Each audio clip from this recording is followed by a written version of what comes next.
Creators are burning out left and right, and by them doing so, this is now your opportunity to step in and fill the gap.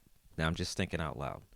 As someone that has burnt out and currently right back into the swing of things, like rejuvenated, back at it, have implored mechanisms so that I don't go through burnout again, or I can slow down the process and learn how to shift and navigate through it. What I'm noticing right now is that there are so many creators that have burnt out or trying to figure out how to come back, but they don't want to come back in the same state that they were in that caused them to burn out. Now, that's one of the reasons that I have this 5-day challenge going on, is to help people in that state. If you're interested, check out the link in the description. Now, this new wave of creators that are coming into the marketplace, they've not experienced burnout. They're brand new. And this is a really good opportunity if you fall into that category, because there are a lot of gaps that need to be filled by the creators that have taken a step back. One of the big things that happened last year, I believe it was this YouTube phenomenon of creators coming out and saying that they were taking a step back, they were going to do some other things.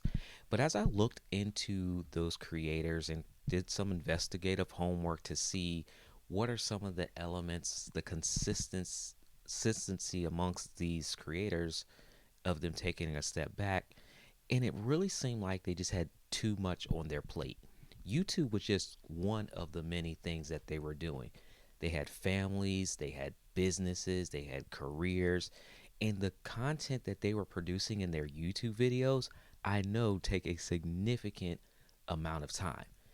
That's why one of the reasons that when I came back from my burnout for this brand, the Creator Strong brand, I wanted to come back in a way that was still high quality, as you can see, 4K. But how can I do this without burning out again?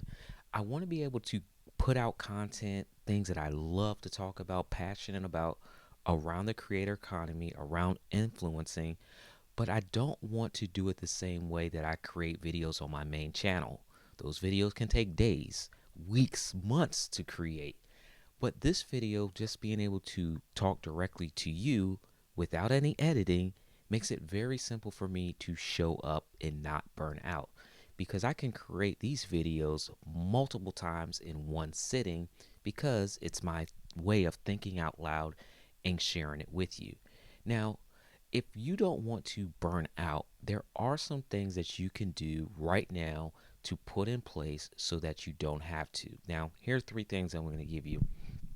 The first one is to really identify what you're trying to accomplish.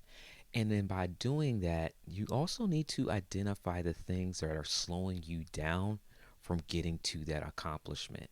Now, for me, one of the aspects that I was doing in the many hats that I wear is providing live streaming services. So if somebody was getting married, if there was a funeral, if there was a corporate event, I would actually come and bring my equipment and live stream that event. It takes a lot of work and it takes a lot of effort to even market that business, to let people in my local area know that I'm available. And in the process of doing that, I also try to document what that event is like, showing people on my main YouTube channel the behind the scenes of how I'm doing the thing. That can burn you out. So put some restrictions in place. You also want to make sure that you actually learn how to say no.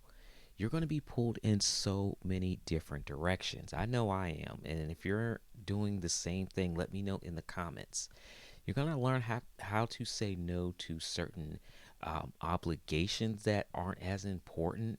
Maybe some things you're volunteering for that you can take a step back from, so that you can reallocate that time into getting the thing done that you're actually trying to accomplish.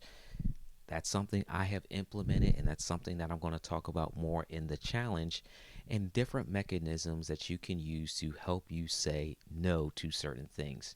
You really have to weigh the pros and the cons and see if the thing that you're saying yes to aligns with your ultimate goal. Now, the third thing that you really need to consider doing is simplifying the way that you get to your goal. What is the quickest way from A to B to get to your goal? without having all the intricacies that you're trying to manage or get in place. Now, here's an example of that. When I set up the challenge that you guys are going to check out, the challenge is for 5 days, and I know I need a website, I need a payment processor, and that's pretty much the only things I actually need. I don't need a follow up email sequence. Now, that would be great and that's ideal. But in order to actually get the thing going, I just need the basics. And sometimes we get overwhelmed by all the other parts that we lose focus on what we're trying to accomplish. I was having a conversation with a friend and he was talking about all these different AI bots and agents and all these different things. But the reality is, I don't need any of that stuff right now. They sound great and they can do wonders in growth. But at this stage of this brand, I don't need that.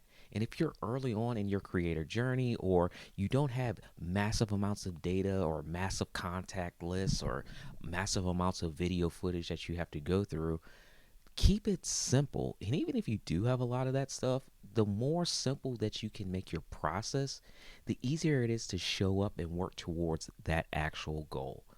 I hope this video has helped you a little bit. If you're interested more in the challenge, I look forward to seeing you there. In this series, I love talking and sharing with you thoughts that are just coming to mind to help you grow as a creator. Just thinking out loud.